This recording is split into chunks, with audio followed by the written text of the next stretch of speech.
Bonjour, bienvenue dans cette méditation du mercredi, le 8 juin 2022. Nous écoutons l'Évangile selon saint Matthieu, chapitre 5, versets 17 à 19. Nous allons méditer cette parole de Jésus. Ne pensez pas que je sois venu abolir la loi ou les prophètes. Je ne suis pas venu abolir, mais accomplir. Écoutons l'Évangile du jour. Alléluia, Alléluia, Alléluia, Alléluia, Amen. En ce temps-là, Jésus disait à ses disciples, « Ne pensez pas que je sois venu abolir la loi ou les prophètes. Je ne suis pas venu abolir, mais accomplir. Amen, je vous le dis, avant que le ciel et la terre disparaissent, pas un seul iota, pas un seul trait ne disparaîtra de la loi, jusqu'à ce que tout se réalise. Donc, celui qui rejettera un seul de ces plus petits commandements et qui enseignera aux hommes à faire ainsi, sera déclaré le plus petit dans le royaume des cieux. Mais celui qui les observera et les enseignera, celui-là sera déclaré grand dans le royaume des cieux. Acclamons la parole de Dieu. Louange à toi, Seigneur Jésus.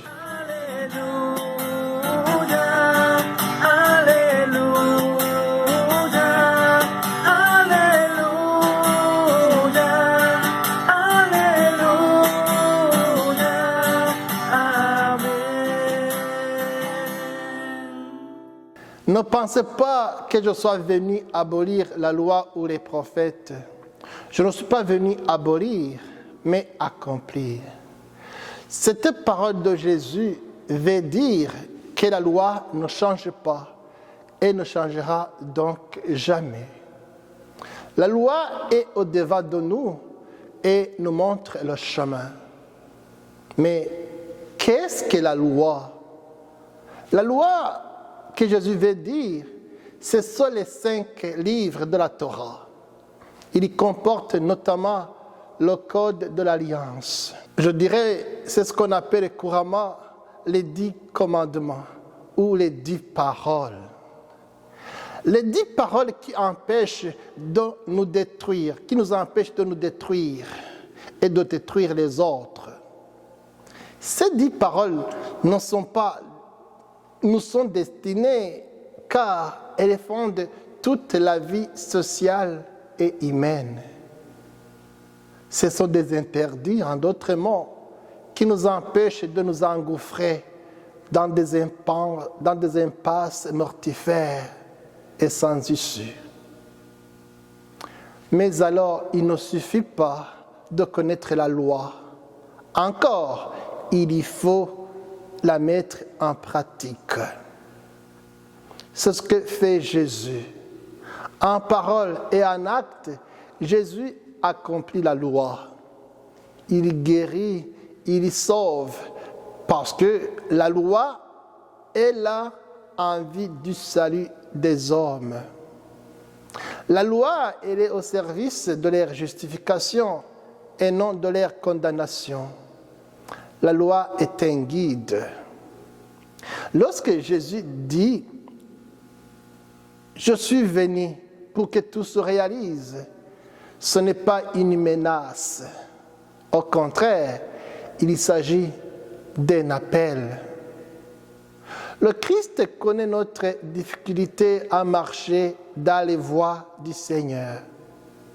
Alors il met la loi au-devant de nous, en vue de nous aider à avancer dans une bonne direction. C'est vrai, Dieu s'est révélé à l'humanité à travers les prophètes. Mais dans ces jours qui sont les derniers, il s'est révélé à nous à travers Jésus, son Fils. Dieu attend de nous une réponse d'amour. En Jésus, Nous avons la plénitude de la révélation. Jésus, il est le Verbe, la parole de Dieu devenue chair vivante. Alors en Jésus, le mystère s'accomplit par son incarnation. Jésus assume en lui vraiment la révélation de Dieu dans une simplification de plus en plus grande. Jésus nous dit, mon commandement, l'unique, c'est d'aimer Dieu et de vous aimer les uns les autres. Toute notre existence se construit dans l'amour de Dieu qui se traduit dans l'amour des sœurs et des frères.